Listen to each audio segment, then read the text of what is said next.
Minista wa hinya wa thitima Monica Juma ndanahitha marakara make thutha wa gucemania uthio kwa uthio na rimwe irima riria rikoretwo rigicungereria kambuni ya utambia wa thitima ya Kenya Power ikorwo ikiandikithia hathara thengia gukorwo ikirahira gukorwo iri ya momwe biacara-ini ya hinya uria uhuthikaga. Mwena wa Kibo Juja nikuo Juma maafitha nene ministry-ini yake hamwe na maafitha borithi makinyite thutha wa gukunyirwo waganu uyu. This explains why it was necessary for us to have a moratorium to stem the appetite for this illegal destruction of strategic infrastructure.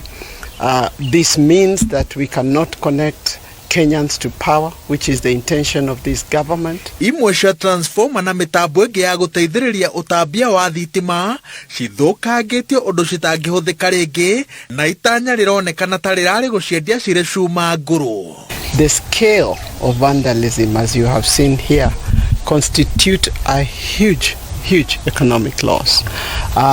Just a cautionary assessment is throwing us to about 70-80 million shillings worth of loss in this site alone. President Ūici Kenyatta nierega kugathikira biacara ya cuma nguru mukana ona gutuika aria makoragwo mamirorete iguru makoretwo makigeria kumuria rorohie ngoro yake itua-ini riri kuona ti othe makoragwo mari barabara-ini ya wikinae. No thirikari inyitirire ati hathara iri ikoretwo ikionekana sekta-ini ya thitima na tabarĩra-ini ciayo icũngĩrĩirio ni ũici wa cuma ici na nyingĩ ciacio cierekagĩrio wendia-ini wa cuma nguru cithũkangĩtio ũndũ citangĩhũthĩka.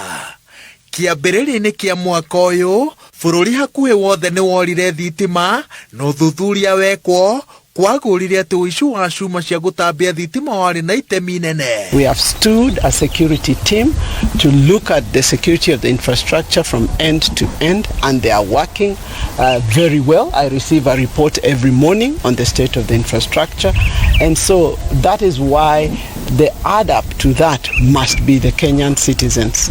They must help us because we cannot be at every power point. Tabarĩra ingĩ iria ikoretwo ikĩigwo rugari wa kĩonohu gĩkĩ nĩ cia waki wa reri na barabara. Ngĩribotera Inooro TV njĩtagwo Wawerũ wa Nyambura.